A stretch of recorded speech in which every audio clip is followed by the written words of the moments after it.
Absolutely Talks, empowering talent for global careers.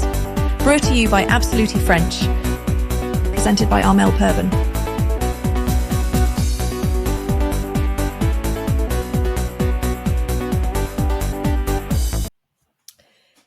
Hello everyone and welcome to a very special edition of Absolutely Talks. I'm Armelle Perben, founder of Absolutely French, a language and integration school designed especially for expat partners, and the creator of this talk series, Absolutely Talks. Why am I hosting this? Because I've been in an expat spouse in 7 countries, and I know how difficult it can be to find your place, your voice, and your professional identity when you move abroad. That's why I created Absolutely French and later this talk to shine a light on the people, services, and ideas shaping the future of global mobility. So I'm very happy to welcome Adel and Alexandre today. And before we dive in, feel free to ask your questions in the chat during the talk. We will all have a dedicated moment at the end to answer them live. So together with Adel Yanat from Convergo and Alexandre Bernard from EY and who are here today, and also with Pierre-Marie Lerebourg, International Mobility Director of Ubisoft, we are launching something big, the Forum Expat Management, the FEM Paris, a new collaborative space to co-create the future of international mobility. Alors, just to save the date before, we will officially launch FEM on June 17 in Paris, a morning moment. We will send you the exact location later, and you can already register in the link on LinkedIn to show your interest. So we are going to start. So you will discover our guest today. So let's start with you, Adel. Alors, Adel, you are leading this project. So what is your current role and how do you do international HR and mobility challenges show up in your day-to-day work? Thank you, Armelle. First of all, thank you very much for the invitation and having us here. Just before telling you what I do with FEM, a quick introduction. I moved to this industry, the global mobility, 3 years ago, and my first steps into the industry was with FEM. So I discovered more or less the industry, the big achievements, the expectation, the pain sometimes during the conferences that I attended to in London and Amsterdam, just to name these 2 conferences. And basically, it was a real helpful for me because it boosted up and speed up my knowledge about the market and the understanding of the problems of some corporates. So naturally, it happens that, things happen for good reason. When I met with Barbara and Claire, thank you very much. I don't know if they're alive. Thank you very much again for your trust. It was natural for me to come to them when I discovered that there were many chapters around the world that are starting to raise and with the great impact on the markets there. So I suggested to Barbara and Claire to why not doing it in France with the French way.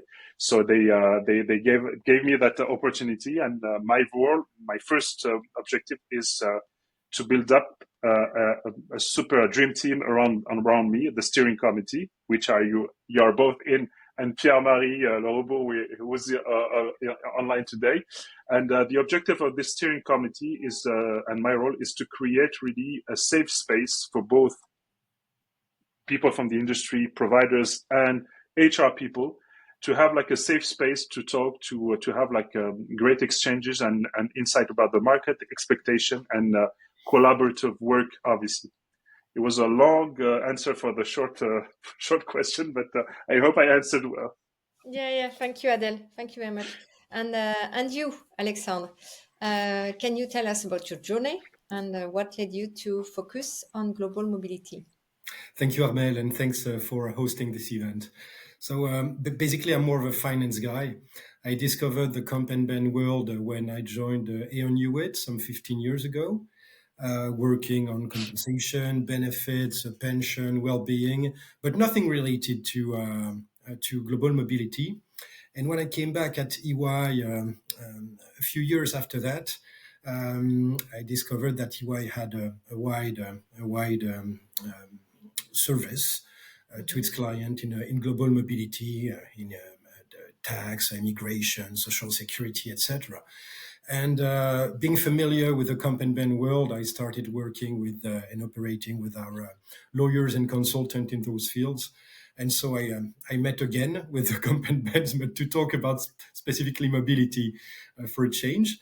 And it's a fascinating world, very, very interesting. There are plenty of intercultural within it. It's much more complex than it looks like because there's plenty of law, regulation, cultural differences, which makes it fascinating and very interesting to operate in. Even at EY, we're a large company, but working with our colleagues from other countries, other continents, is at times not that easy. We managed to do that, and we're no different from our clients in terms of the challenges we face. We use the same tools, the same method. We have the same brand and the same management, but we're very different from one another in the way we work, and it makes it very interesting to operate in that field. Okay. Thank you, Alexandre. And just to introduce myself for why I joined FEM Paris. I love innovation. I love AI, and I really trust that we can do something together, but we can't do it with only providers. We need to be with global mobility directors, and we need to work together to find something new and innovate. So I think the co-creation is something that I really defend. So to add on top of that, Armelle, our steering committee is more or less the reflection of your thoughts, because we will be balanced between providers and corporate accounts, and we will be gender balanced as well. This was as well something that really a value that we would like to raise as well, because we know that many of the HR people are represented by female, and we wanted to have like this approach as well in our steering committee and in our future events, hopefully. Yeah, it's a good point, Adel. And and we are 2 more women will join the steering committee. So yes, agree with you totally. So let's talk about the why. Adel, what is missing in today's international mobility ecosystem? What do you think? I think there's two points. The first one, I try to, I've been in other industries before, and I have seen like the shifts happening in other industries, and I think that the mobility will not escape from this shift. And I'm talking about technology, of course. So I think that shift will happen with technology. And I see more or less, I've been attending to many conferences, even like international in the US, and I've seen that the technology is not today like really present in our industry, and we are basically behind what's happening in other industries. And I think that this is really will be the challenge of tomorrow, because we need to think like different, and we need to enhance those technologies to improve the user experience. I mean, by the end of the day, it's how happy will be the expat of the services that we will provide, and how happy will be the expat from the HR, because they will pick up the right services for him. So basically, this is my daily routine in the industry, is to I would say educate the industry of new ways to do things differently, with more transparency, a bit more sustainability as well. Maybe it's something that we will talk about later. And so this is basically my daily routine. Thank you, Adel. Alexandre, what needs is FEM responding to? What do you think? Is it networking, innovation, visibility? You alluded to the fact that there's already an ecosystem in global mobility, which is a fact, and it works well. So what the idea is to bring something more. You mentioned already the co-creation part of it. We have that ambition to work together with our fellow members, either steering committee and beyond. So that's vendors, Adel mentioned it, and HR from companies. So the idea is to work together and co-create. So that's something that's critical in our ambition. There is also the fact that we're close to we'll be part of a global network, which is a difference compared to what already exists. There's FEM is a large community present in many countries where global mobility is very mature. So the fact our connection with our fellow members from other countries should enrich us. And our conversation, the issues we'll try to address together should be a source of inspiration, and also the fact that it's free.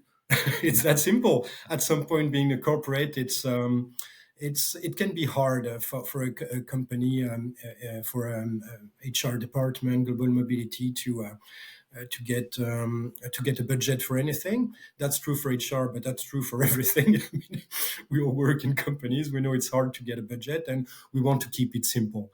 We want to be efficient, work together, keep it simple, make it easy. And our ambition is also, I guess, we've talked about that, we should find there what we bring there.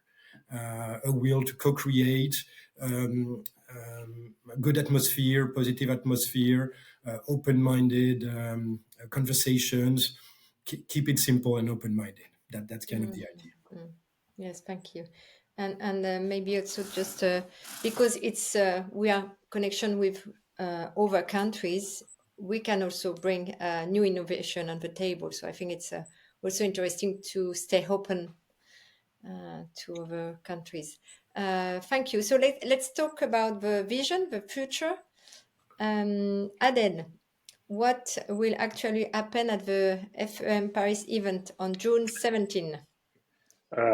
Great things, hopefully. So first of all, we will disclose the location very soon. So all people interested, they they can show the interest on the link that Barbara and you have on this slide, yeah. And of course, and we will get back to you with the exact location. But it's going to be Central Paris, 8:30. So it's a kind of breakfast meeting thing. Super cool, easy. And to welcome a bit just few days before summer. So it will be very fun. The objective of this first event, if I can talk about it, is really to get to know the expectation of the HR people. So we wanted with Alexandre and with Armelle, Alexandre and Pierre-Marie to have something really open, a co-creative workshop to begin with our first FEM event. And the idea is to gather what would be interesting for you to see in the future events. Knowing that we have some great speakers that are already showing interest to come to Paris to give you like a really great keynotes and share with you like a nice presentation. But we would like to make sure that our event will really fit your needs and will be answering to your objectives. Again, in fact, the idea is to. I said this to lately to Armelle and Alexandre. I've been to a conference in the US last year or a couple of years ago. Like it was last year, and I attended that keynote from a CEO from a major brand in the US, and he said basically he was with his partner, his vendor. He's been with him like for ages, and he said like don't look up for a vendor, try to find a real partner, because this partner will be helping you to find to work with you on solution that will be really your tomorrow's solution. So basically, if we can make this FEM event really a partnership between both ends of the industry, it'll be a good achievement. Yes, and it's because, and also we said that before together. It's also that usually HR and providers don't really communicate together. So we want a place also to share insights and things that are not really good for one part or the other, and share things. So I think it was also an important point to have a place to speak and say the things. It's not a selling. It's not a sales point. It's not a sales meeting. It's really, which is this is really important. It's our commitment. It's going to be really an open conversation between both sides of the industry. And the idea is not to sell, or it's really to co-create and to create like opportunities for tomorrow by this co-creation. It's really important. So the idea, I have attended events where in fact providers were parked in a way, and then when the HR comes, like it's, and we don't want that. Okay, it's And it's why we also want, how do you say, équilibre. A balance, balance, the equal number of providers and human resources. So human resources don't feel the feeling that there are too many providers around them. It's not bad. It's really to share, co-create together. So how do you say, collective intelligence? Yes. So Alexandre, who is it for? Is it only for HR and mobility experts, or broader than that? What do you think? We can. I mean, that's basically the point. Is to have people, professionals operating in the global mobility landscape to meet and talk, either vendors or people from corporate backgrounds. But also, we'll have some focus on technology, reward, benefits. You mentioned we were talking previously, just before this talk, about LGBT couples. I mean, there's so much to say in such a wider range of issues and questions. So we will not limit ourselves. The shared umbrella is global mobility, to talk about global mobility, but there are so many angles and realities in global mobility that we're very confident that the conversation and different themes will be very rich by themselves. So for both of you, what kind of contribution are you expecting from the participants? So ideas, projects, you said partnerships also, Adel? Yeah, of course, yeah. It's a mix of all that. I mean, it's I like the what Alexandre said. You will find what you bring. So this is basically the idea is come as you are. I'm not taking like famous, but the idea is the feeling I have is I'm talking about the French market, of course, is to make something happen that will reflect the global mobility itself, not like the French way of doing global mobility, if I can say that. So it's to bring like the ideas that we have the chance to get from other people around the world, and try to maybe bring new ways to do. And basically the idea is to open the discussions and find out what are basically the questions that today an HR is asking himself regarding his improving the services, improving the journey of his expat. You mentioned you've been an expat, Armelle, a long time ago. I've been expat again, as well, like many years ago. I think that the word of global mobility has changed a lot, and I'm expecting that it will change again, and maybe what kind of innovation and improvement we can bring to this market together. Yeah, that can be issues to discuss. It can we've seen with our conversation with Pierre-Marie from Ubisoft, who's also part of the steering committee. We've had already some interesting conversations around what can change, what should change, the way we could address things and make them evolve. Some things should not change because it's not a one size fits all. Every company has its own culture. That's true specifically for global mobility, which should obviously be connected and bring something to the wider strategy of a company, should be closely connected. So every company has its own way of doing things, because every company has its own strategy. but yes, we believe there's room for open conversations and co-creation and discussions around.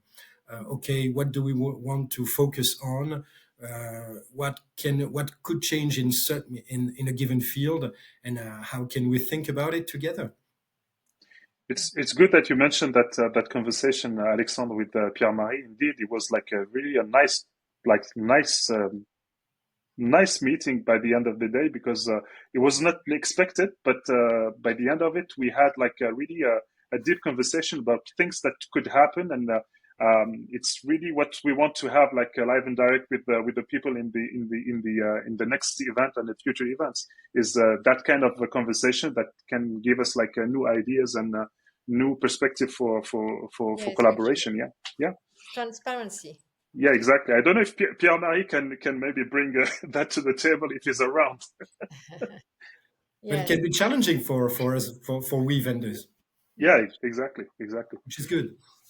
Okay, so now let's dive into your areas of expertise. We want our audience to leave this talk with concrete ideas, so I need to have more details. So, Alexandre, what are some major trends and challenges you are seeing in global mobility policies today?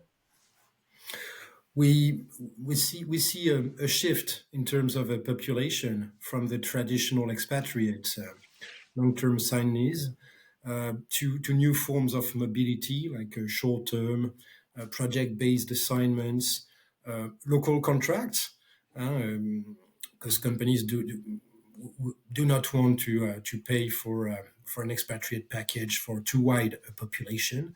They will do that when they really have to. But they still want to put the emphasis on global mobility, because it supports the business, it's good for the culture, and it plays a critical role in building a real group.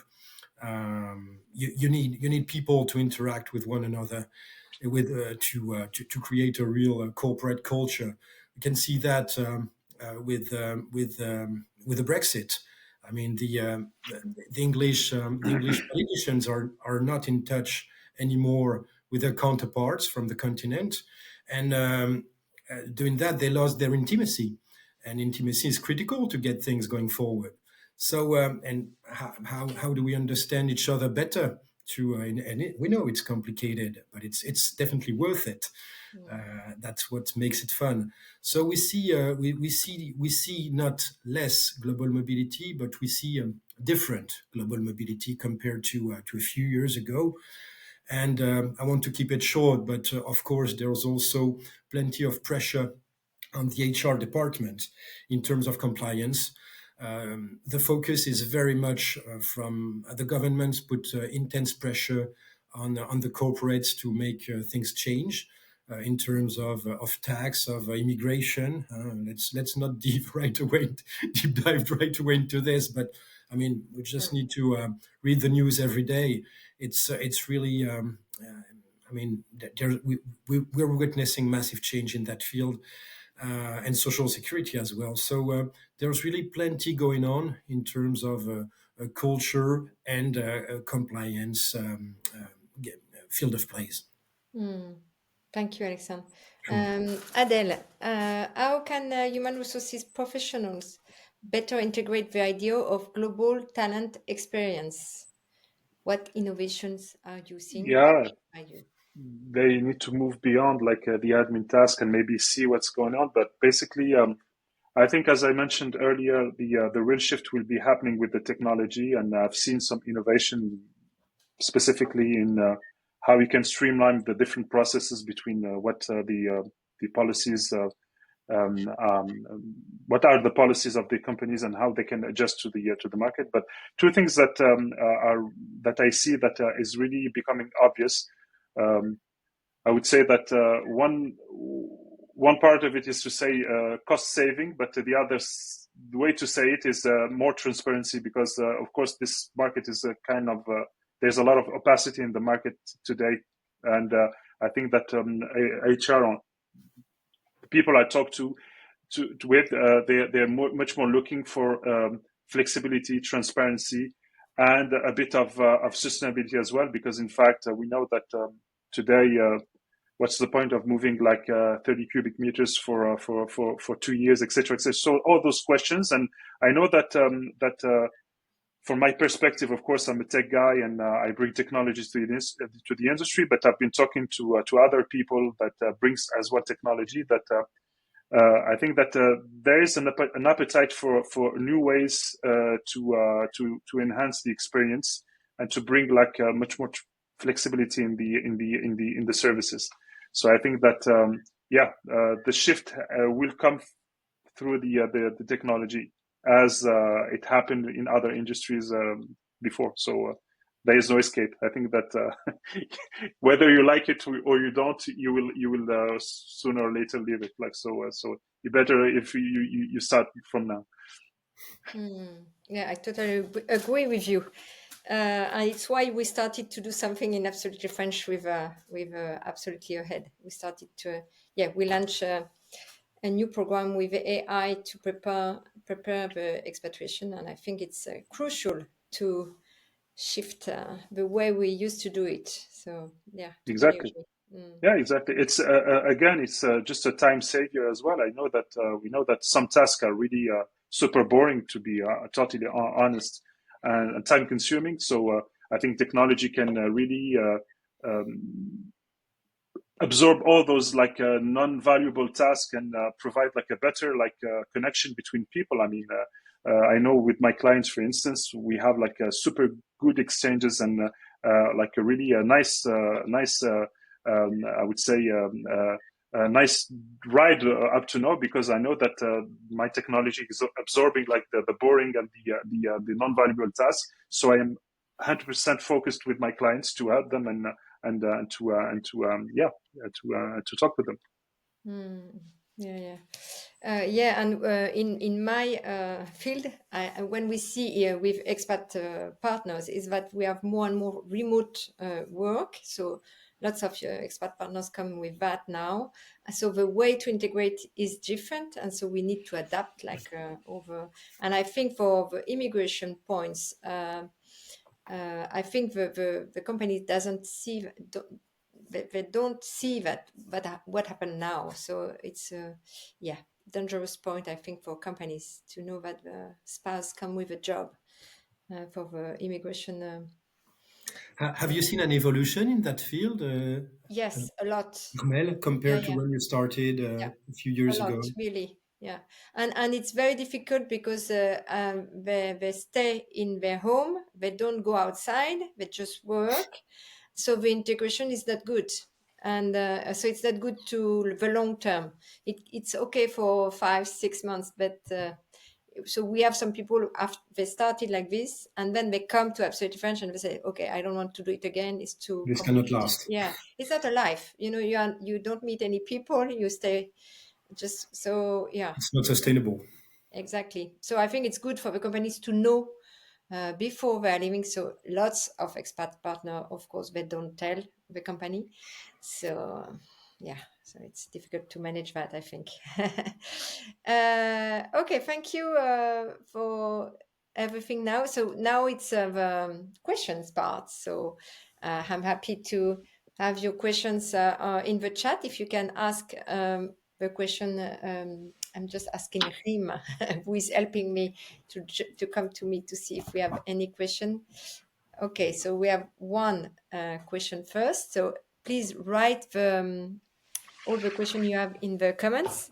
The first one is, alors, how will field professionals, human resources leaders, mobility manager, or expats themselves be involved in co-building the FEM in Paris? How the people who will come will be co-building the FEM Paris. How will we do that? I think that we already had like the first draft of it with our steering committee. The idea is to really simply go through design thinking workshops for the first event. For the first event, it's we were thinking of design thinking workshop that we will co-animate depending of the people attending, but we believe that we have some people already interested. So the idea is really to gather all the ideas and I think to create like maybe themes or subjects that will be really the main focus from us, because according to the subject that we will be popular, we will be adding speakers from all around the world, or we will bring speakers, and we will have like a really super duper professional that can bring us like the expertise in the field. So I would say that there's the expectation is really to we are here to open like really the doors and see what you're expecting from FEM. This is really the focus, I guess, we have all of us around the table today. I don't know if you would like to add something, Alexandre or Armelle. You mentioned it, Armelle, if you allow me. It's you mentioned the design thinking way of working. We believe this method is really pertinent to co-construct because it makes sure that everyone's involved. We do not want. I mean, we're not expecting people who come sit and listen. Of course, there will be that, but one also needs to propose things and to definitely be part of suggesting options and etc. And design thinking is a great way to make that happen. Plus, at the end of it, there's a call for action to make sure that there's a follow-up. Launching something is not that hard. The challenge is to animate it in the long run. And we will need a handful of motivated people who wants to be part of transformation of global mobility to make it happen. So that's us, the other corporate members of the steering committees, and all the goodwill that we want to be part of it in our event in the 17th of June. And we're definitely looking forward to it. Another thing that we can add maybe is FEM is a global convention. I mean, it started in the UK, but it's all over the world right now. And one of the things that we can, as a steering committee and as member of FEM, bring to the French market is as well the best practices that we see around the world. And Claire and Barbara, who are the one leading the chapters around the world, can help us a lot to give us like the ideas or the themes that working here and there. And as we know, something that is happening in the US will happen in Europe a couple of months or years after. So this is basically we can really speed up the things and bring to you the fresh new best practices here in France. Okay, thank you. So I have another question. How do you see FEM Paris in 5 years? That's a nice question. It's super interesting. I hope becoming. This is a challenge to Claire and Barbara is to change they have the annual like I would say awards in the UK in London. Maybe in 5 years the place to be will be Paris. I hope so. That would be good. Yeah. I mean, that's a good angle because talking to them, preparing for this, yes. they mentioned it, and they mentioned that there was kind of to them a momentum, a Paris momentum in terms of global mobility. They're both English, and they told us that when they visit Paris, they hear much more English being spoken around them. And also the fact that with the Brexit, their angle is also that maybe London is a bit less so international than it used to. It still is. You just need to go to London to witness that. But they saw kind of a change in the way Paris and France are getting maybe more international than in the past. So we want to contribute to that. And in 5 years, we'll see. Maybe we will not only be 5 years older, but we'll be much more visible within the FEM network as and actors of change in mobility. that's our ambition. Yes, and I just want to add that I would like that all the American people come to Paris FEM in 5 years, not only the English people. I think we need of course. we need more ambition. No, I mentioned, the reason I said that the IMAs, like, the global, like, the I would say the main event of FEM today is hosted in London, and it's gathering all the chapters, and maybe tomorrow it could be like Paris. So this is, of course, we are welcoming everybody. And Asia too. They need our help on this, on many subjects also. Let's Exactly. be proud of what we do. Exactly. Another question: how does your diverse background as a team enrich the strategic direction of this new initiative? Just a complicated question. Can you translate? Comment avec notre équipe? No, I was joking.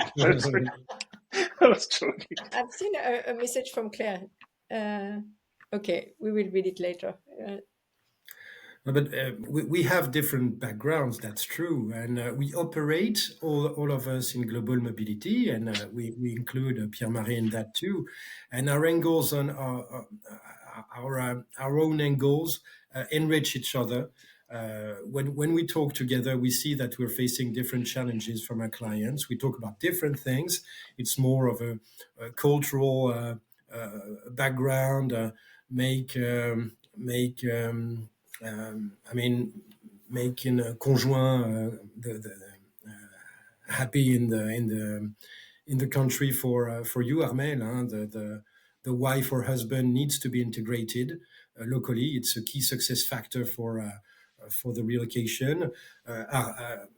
Adel, you're very much into IT and simplifying project management of the relocations on many levels, and we're trying to manage complexity of tax, immigration, and social security, which is long-term of long LTAs and others.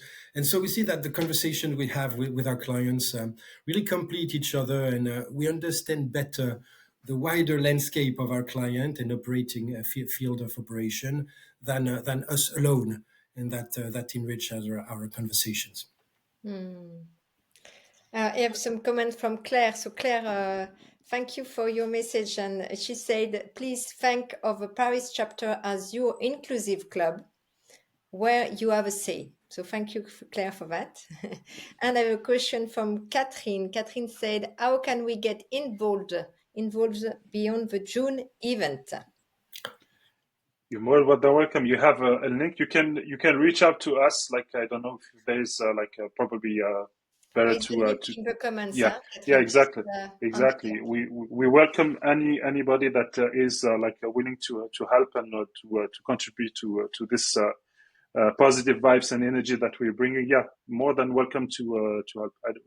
Who's Catherine? Is she working for is she an HR or? HR, well-being expert, neuroscience. Yeah. Yes. Yeah. More than welcome, Catherine. Thank you very much. Yeah. 17th of June is a kickoff, Armelle. It's yes. A kickoff, and then we'll decide together what will be up to our next steps. Exactly. So so thank you, everybody. Is there? And I just see if there is another one, because I've seen the other question we are already more or less answered. So just try to find the best useful question for the people who are listening to us. So thank you so much for your questions, and thank you, Alexandre and Adel. Do you have a final word to say? Save the date, June 17th. It's happening there. So make sure you send us your interest on the link, and we will get back to you with the location within the week. Okay. So save the date. Looking forward to it. Yeah. So thank you for joining us today. And the next step, as Adel said, is 17 June, 8:30 a.m. It's the morning in Paris. And it's really an invitation to co-create the future of international mobility with us. So whether you are in HR or a mobility provider, you are welcome. And if you want more inspiration, you can listen to the past episodes of Absolutely Talks on all podcast platforms or on our website, absolutelyfrench.com. Our next live will be on Friday, June 6th at 1 p.m. And I will be happy to see you again. Have a nice day, all of you. And don't forget that expat partners are talented. Thank you. Have a nice day. Bye-bye. Bye-bye. Bye-bye.